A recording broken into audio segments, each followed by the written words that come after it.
where we left off in Halachot of Lashon Hara and Rechilut. Continue where we left off. So we're discussing now. We're getting more into the details and halachot of the halachot of the categories of Lashon Hara. Yesterday we spoke about someone reports a negative mitzvah, a neglect of a mitzvah, or someone was over in Avera. That's considered Lashon Hara. Today the next category number B, letter B, is an Avera bin Adam Lamkom. An Avera, a sin that a person, if one observes a person violating a Torah commandment, bin Adam Lamakom, he is not allowed to to repeat this to others, unless he is no longer considered amitecha. So this is an important clarification. So obviously it goes without saying, if you see someone that's doing something inappropriate, ben Adam Lamakom, between him and Hashem, it's still considered Lashon Hara to repeat that over and to someone else and say, oh, by the way, this guy ate non-kosher. It's Lashon Hara, unless this person is no longer considered amitecha. This is we spoke about this in the beginning, and we'll speak about this at length in a few chapters. But the concept is very simple. The pasuk says, "Lo telech rachil be'amecha."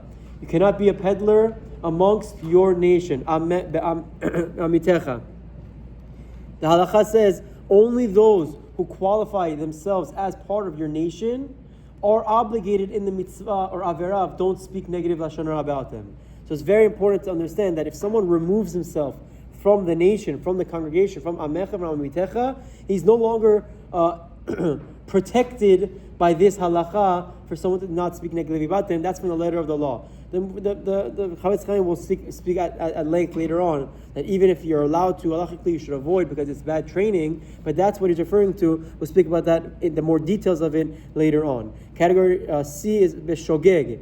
Even if the speaker specifies that Avera was done BeShogeg, accidentally, it is still considered Lashon Hara. Says the Chafetz Chaim. This is an important clarification. They explain on the bottom. The explanation for this might be that a shogeg requires repentance and a korban, even though the avera was committed in error, because the person was not careful enough in his religious observance, and thus he stumbled in sin. If so, reporting on this careless avera would fall under negative speech. This is based on the commentaries on the Chafetz Chaim. So over here is also another important example that even if someone did it accidentally, and you say he did it accidentally, but this is what happened, it's still Lashon Hara and it's still a problem. And the idea is very nice about why, because it still brings a korban. We'll wrap up here. We'll continue tomorrow. Have a wonderful day.